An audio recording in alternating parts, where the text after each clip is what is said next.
Hello, everybody, and welcome to our second class on custom R functions. Today, we're going to make a function that finds the peaks that are the same in all of our replicates of ChIPseq. So we are working with our custom ChIPseq dataset that you guys have generated and run through the NF Core pipeline. You have broad peak files, and we are going to find, you have multiple replicates of each one. And what we want to do now is make one peak file that has peaks that are only present in all four replicates. And so that's our main goal. In short, is take all of the replicates we have and find the peaks that are present in all of them. We can use the same approach to filter to 3 out of 4 replicates, etc. And so we are going to continue to learn how to build our custom functions and apply it to finding peaks that are present in all of our replicates today. Okay, so we are on the class GitHub that you're on your own GitHub at this point. In classes, we are finishing 04 and we are ready to start analyzing our data and start digging into the biology with this last custom function here. And so we are on 08, number 2. Where we are going to create consensus peaks function that has peaks that have a consensus of being in all the samples. So we're also going to learn some new R code here and build a function, and then we will use these functions over and over again moving forward. Okay, so I'm going to look at the code here in my RStudio. So if we source your class functions from the util from the last class, you'll have the import peaks function, and we're going to use that. So let's sort of set our system up here. Weird.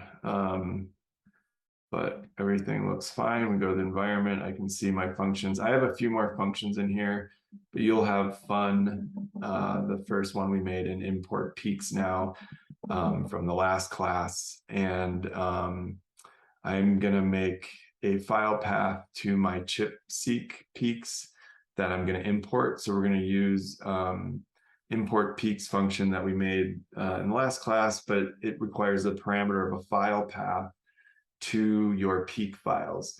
And we're doing that in the class of Nextflow. We did a my ChIPseq in here, and we ran Nextflow and got our peak files are in here in results, BWA, merge library, etc. So that is what this file path is going to. And so if you clone the class, you can go to this base path to wherever you cloned the class and ran your, and then this is where you ran your ChIPseq within the class. Okay, so I'm going to set those up for me. And then, oops. Don't want to do that. Let's just do that. And this. And then this is merging the two to go file path and then peak path into one path that the computer can recognize with the file.path function. So that's my input to import peaks, is that file path. You can send it to whatever file path you use in the future where you have your peaks collected. And so this is a handy function to use. So we can see now that I can just run this and broad peak file path not made. Okay. And so really the only parameter this custom function we made needs is the consensus file path parameter, and we're saying it's equal to the broad peak file path I just made up above. And so this is going to take a second, because what it's doing is it's taking every peak file and importing it as a genomic ranges, and then attaching a name to it as well, so we can keep track of who's who. So if we take a look at this, we can see here's the proteins I picked, EP300, for example, replicate 1 through 6. And what we're going to do today is find the peaks that are in common in all 6 replicates here for each of these DNA binding proteins, and then write a function so we can just do that in the future. Name your DBP, show it where the replicates are, and you'll find the peaks that are in all of them. So that is our peak list of all of our current chip data that we've run in our custom ChIPseq. And so we're going to make this object numPeaks just to play with peak lists real quick. And what we can see here is we're doing sapply again is like a built-in for loop. And it's saying for every value in peak lists, give me the length of it. And so if we look at what that is in numPeaks here, what it is the number of peaks in each chip sample. And the reason I'm pointing this out is this is a good thing to look at. We can see high variation in replicates. So for example, in this EP300, we have 6 replicates, and they range from 79,000, 82,000, but 2 of them are 16 and 14,000.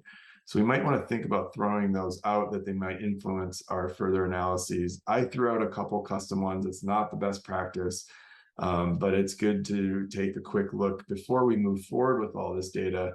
You want to make sure if there's like only 10 peaks that you're not merging together to find, and then you won't really find any peaks that overlap if there's not very many to start with.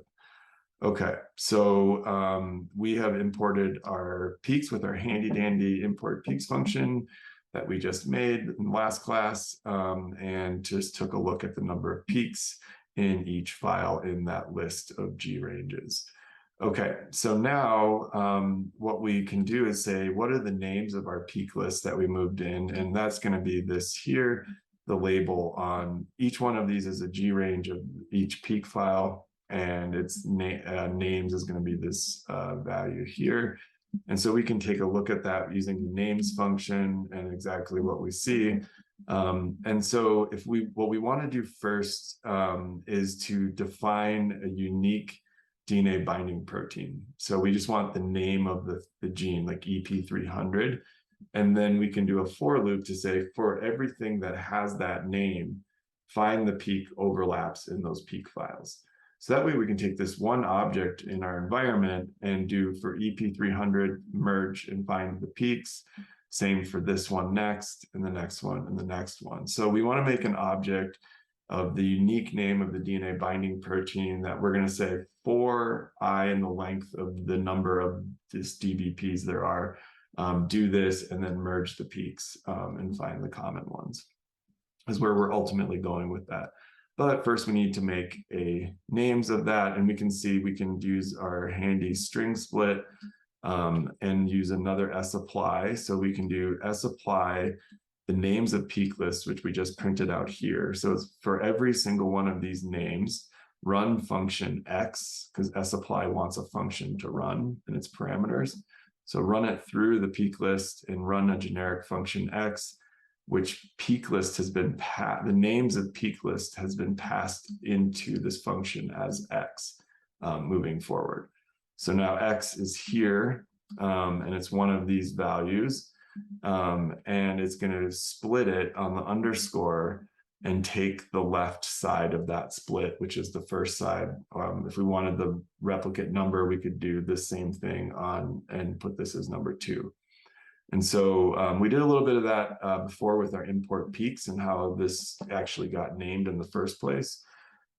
So let's run that. Oh, and then we're also taking a unique, so if multiple names came out, somehow we would take only the unique name and take a look at that. So let's see if how that works.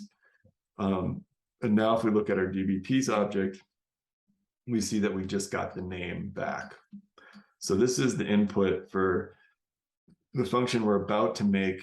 Needs to know the name of the DNA binding protein and then associate it with all of the replicate peak files with the replicate number. Okay, so let's build that function. So this should be coming common to you now that we're gonna call this function consensus from reduced. And we're gonna run, say the function requires a DBP list. So like what we just made, DBPs, names of the DNA binding proteins to look for, and a peak list, which will contain the name of the DBP and all the replicate numbers. Those are our ingredients to creating consensus peaks, or peaks that overlap in all the samples. Okay, so if you want to refamiliarize what DBPs is as we go through this, you can, everywhere you see DBP, here is what dBPs is going to be the input into this function. So we're going to input dBPs into this function. We could do that and then do that. So I'll show you an example of that here. So we set up the function and we can see dBPs is the name that we want to input as the object for dBP. So we need to make that before running this function.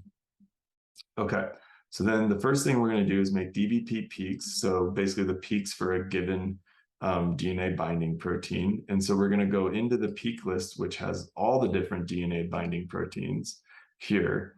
And so we've got EP300, HDAC, REST, etc. And now it's only going to grep for the one dBP in its memory. So it'll start with EP300 and it'll grab the names in the peak list that is associated with that. So for EP300, it's going to grep into this peak list and it's going to say, oh, I see that 1, 2, 3, 4, 5, 6 times. I'm going to grab out these G-range objects out of this list and subset it because we use the square bracket indexing into peak list here. So we're just using grep to grab anything that starts with EP300, and then dBP will feed it in the next name and it'll do the same thing. Okay, so let's get an example of that. So if we run this right now, this is going to give us an error because we don't have dBP. So dBP is a local variable in this function. But since we have dBPs in our environment, again, just to remind you, just the basic name, no replicate number, and we change this to dBPs, now this will run. So it's going to grep the first value to start with, EP300, and it's going to look for that in the names of peak lists. So names peak list function will run, it'll see this, and it's going to grep for the dBP name that it's looking for. So we're going to get a warning here. Okay, so we get a warning because there was actually more data in there, and I was like, are you sure you meant to do these this dBPs here, because I see that there's more. And so now if we look, it did the grep for us, and that's all I really wanted to show you, is it made a subsection of this, but it warned us that there was more data that it could have run a for loop on, and we're going to make that in a minute. So in short, we just basically went through peak lists, which is all of our data. We grepped out a single set of replicates for a given dBP, and we called it Dbp peaks. Okay, the suppressed warnings look scary. This is just because there's a bunch of weird chromosomes in here. We'll get to that later.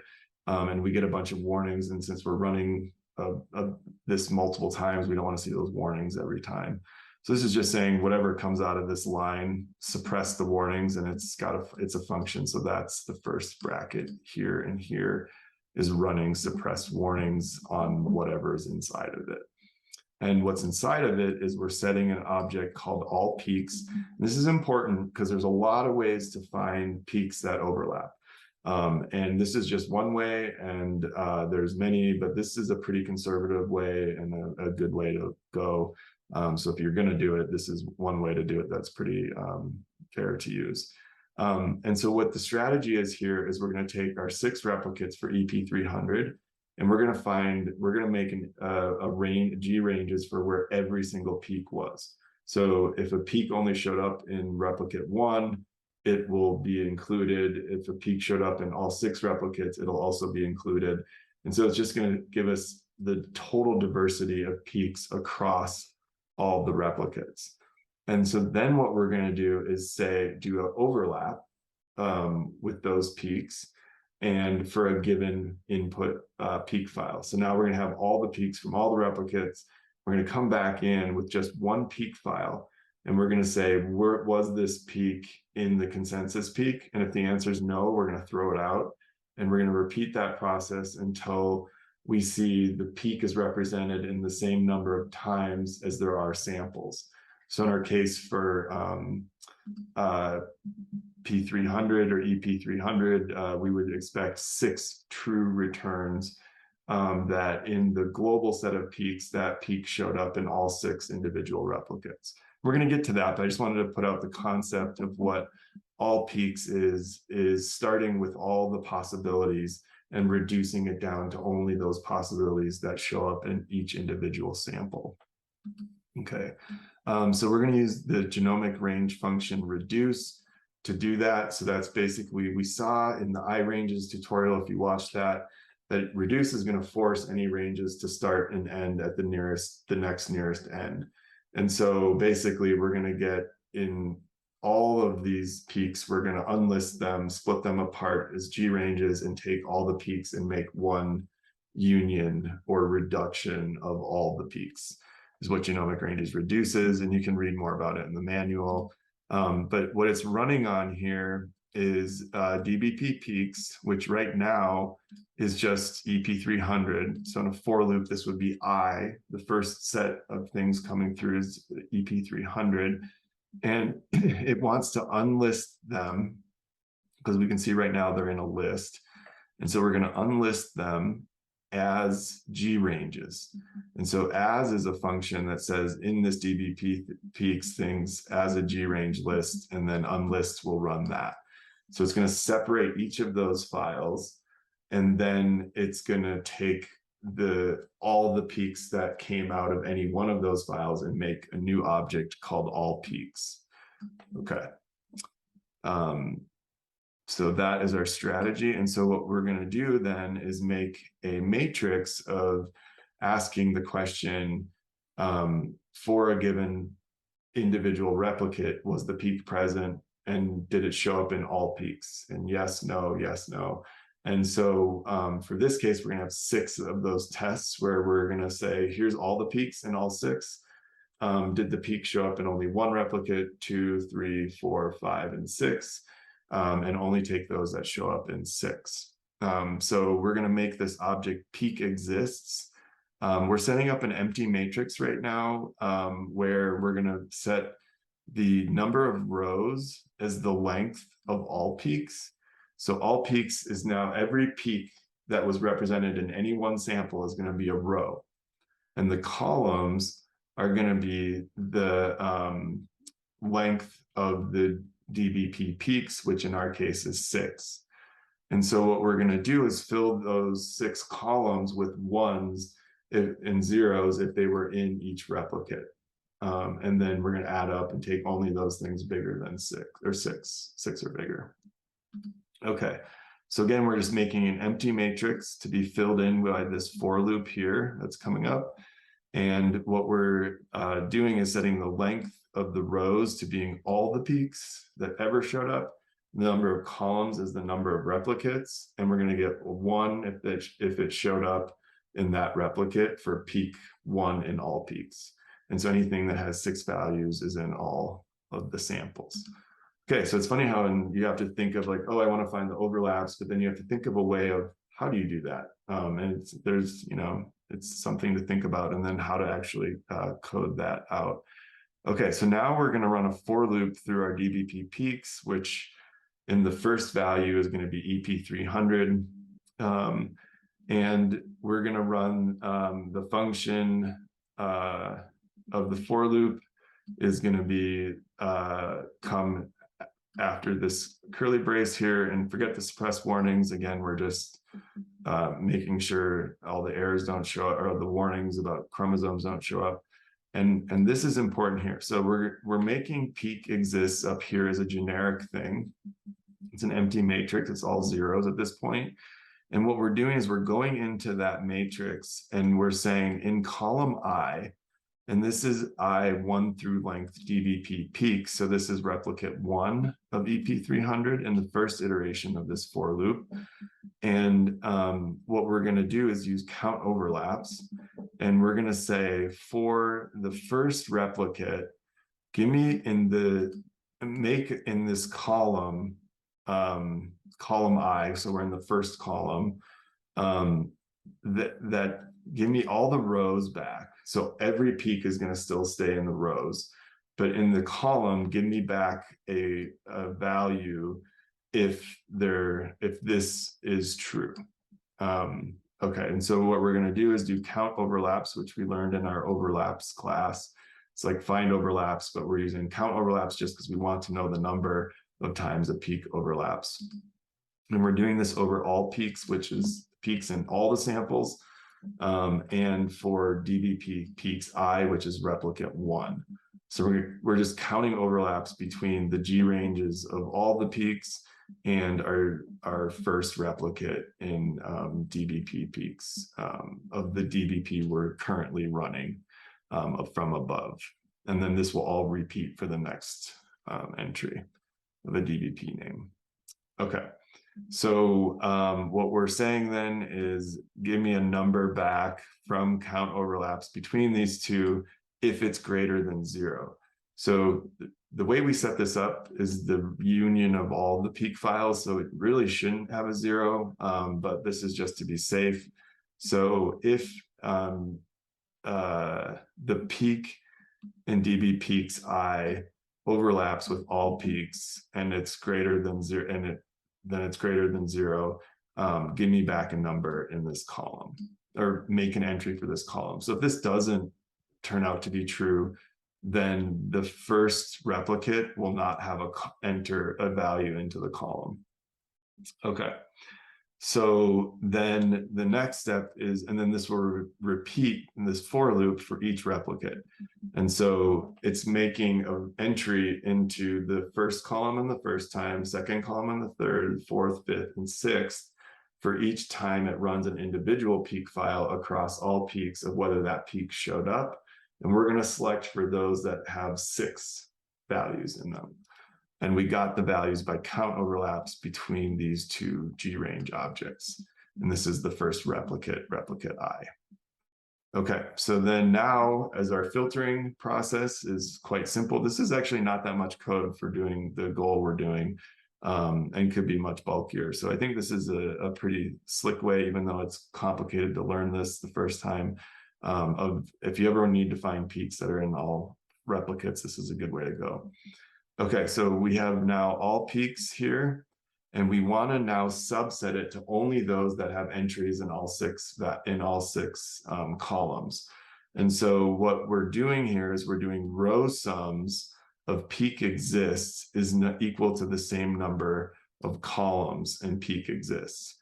And so this is saying that promoter is in all peaks in the first row has 6 columns, and that the row sums of that is equal to the number of replicates there are, which is 6. And that means the peak showed up in all the columns. So this is a very simple, but kind of, I wouldn't say clever, but it's a very succinct way to say, find all the peaks, overlap each individual replicate and count if it did have an overlap or not. And then if it didn't, don't make an entry there. And so now it would have less columns, because if it didn't add an entry, then the number of rows, of the sum of the rows having 1s in them. Another way to put it is take all the peaks, overlay each individual replicate, and only those that overlap in all 6 replicates will be included in further analyses. And then since this is the last object we made, which is only the peaks for this Dbp that overlap in all the replicates, and we've subsetted out that. And so we've made a new object that's only has those, no other peaks are in this, and it'll be a much smaller object than the individual peak files there. Okay, so then we return Dbp consensus. Okay, so that's a lot. I suggest maybe reading through this. There's some other annotation here of how to do it, and sort of understanding the strategy. Again, there's many ways to do it, but this is kind of universally applicable, of a way of making a matrix, searching for things, and then taking things with a specific number of properties. And if we didn't want to have it to be in all replicates, we could change this same make this Dbp consensus here by saying the row sums of peak exists is greater than 1, means it has to be in at least 2 replicates. Greater than 2 would mean it has to be in 3 replicates or more. And so we can tune this filtering to anything we want, but that's why I think it's kind of nice to have all the peaks and then subset only the ones that have the properties of your interest by using the square bracket indexing. Okay, great. So let's run that function. So way back here, which isn't that far away, we run it, and now it's in our environment, and that is awesome. And so what the two parameters we need for this function are a list of DBP, unique DBP names, and a peak list or a list of G ranges that you're interested in. At the end of class, we're going to do this for 480 DNA binding proteins. So I think you can see why this would be useful to run this as a for loop to subset by the DNA binding protein's name, grab its replicates, find the consensus peaks, and then have that iterate 480 times rather than trying to do that individually each time. Okay, so we need to input DBP, and we need a peak list. Okay, so we have our peak list here. That's all the proteins I have in it here. This is not subsetted like the other one. And I have been looking at too many things here during class. Get back to the RMD. Okay, here. So now we're using an lapply, which is like sapply. It's a built-in for loop, and it's going to go over DBPs, which, to refresh you, is just the name. So for EP300, it's going to go in, it's going to do that grep, it's going to find all the replicates, and it's going to find all the peaks that are in there from that consensus from reduced function we just loaded in our environment. And it's going to run that over peak list, again, over all the different DNA binding proteins I have here. Okay, so let's try it. Let's see here, or do that. And so for each DBP, it's doing the iteration of running warning messages. Okay, let's see what happened here. I'm a bit nervous, but I don't think it's an issue. And I'm going to add the names of this consensus list as the DBP that was inputted into the function. So it should be in the same order from the for loop, and therefore the name, it'll be named here. Actually, I'm going to do this.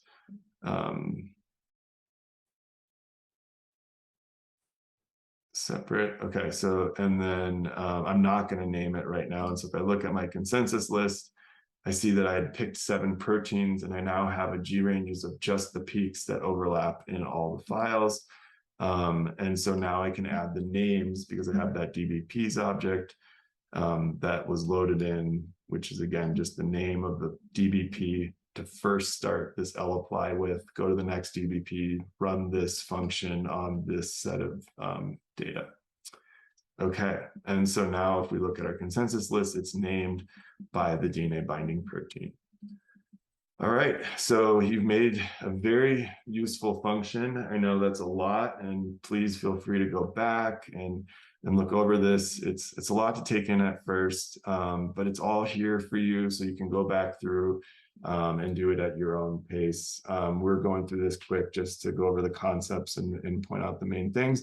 But we now have a function to just import our peaks and create a consensus peak. So you can imagine in the future, any chip data you ever get, you can put it in a folder, run import peaks, run consensus peaks, and you'll have the overlapping peaks for all of them.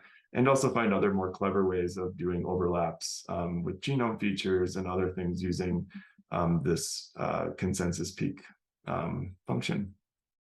Okay, so now we are going to move on from these basics and start to reapply them. So we're going through them the first time to get to understand them, build some tools like these functions, and then now we are going to use these tools and start to analyze the data for biological questions. So we're going to start moving forward with your custom data set. And in the next class, we will rerun import peaks and create consensus from reduced, and go from there and start exploring all the data has to offer. All right, with that, thank you, and be well.